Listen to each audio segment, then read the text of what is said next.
Bonjour à toutes et à tous, voici les titres à la une du JT de ce mercredi 19 mai. Frais professionnels liés au télétravail, couverture santé des professionnels de santé libéraux contaminés par le Covid-19 et cautionnement d'un dirigeant de société. C'est parti.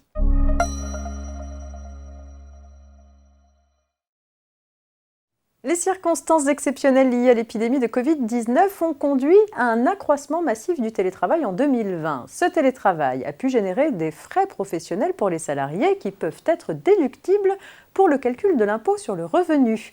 De leur côté, certains employeurs ont pu verser à leurs salariés en 2020 une allocation destinée à couvrir les frais de télétravail. Cette allocation peut, sous certaines conditions, être exonérée d'impôt sur le revenu.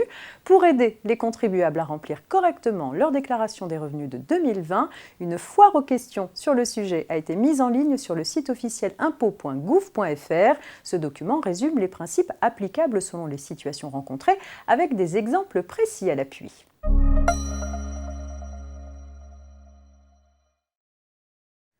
La troisième loi de finances rectificative de l'été 2020 a permis aux professionnels de santé libéraux contaminés par le SARS-CoV-2 de bénéficier de l'indemnisation des accidents du travail et maladies professionnelles. Sont visés les professionnels libéraux non couverts par le régime de réparation des AT-MP des salariés ou de l'assurance volontaire des accidents du travail.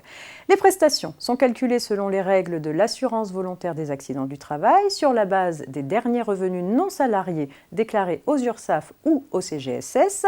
Un décret du 5 mai 2021 précise les règles de calcul des prestations dont peuvent bénéficier les professionnels de santé salariés exerçant par ailleurs une activité libérale lorsqu'ils sont contaminés par le SARS-CoV-2. Le salaire journalier de base pour le calcul de l'indemnité journalière AT-MP tient compte uniquement des revenus perçus dans l'activité salariée. Les rentes AT-MP sont calculées en tenant compte des revenus salariés et des derniers revenus non salariés déclarés aux URSSAF ou au CGSS.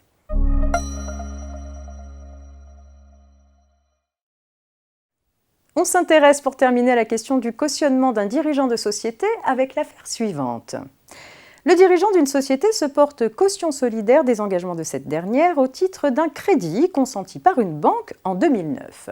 La société étant placée en liquidation judiciaire en 2015, la banque poursuit la caution en justice pour obtenir l'exécution forcée de son engagement.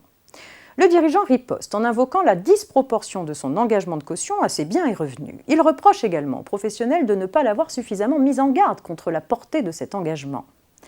Pour la banque, de telles critiques sont trop tardives pour être efficaces. La caution disposait d'un délai de 5 ans à compter de la conclusion du cautionnement pour en contester la portée ou la validité. Ce délai étant expiré, son action est prescrite. Le dirigeant gagne pourtant son procès. Pour la Cour de cassation, la contestation tirée de la disproportion manifeste de son engagement échappe à la prescription dès lors que la caution l'invoque pour s'opposer à une mesure d'exécution forcée engagée par le créancier. L'action de la caution n'est donc pas trop tardive. Elle ne l'est pas davantage lorsqu'elle se fonde sur un manquement de la banque à son devoir de mise en garde.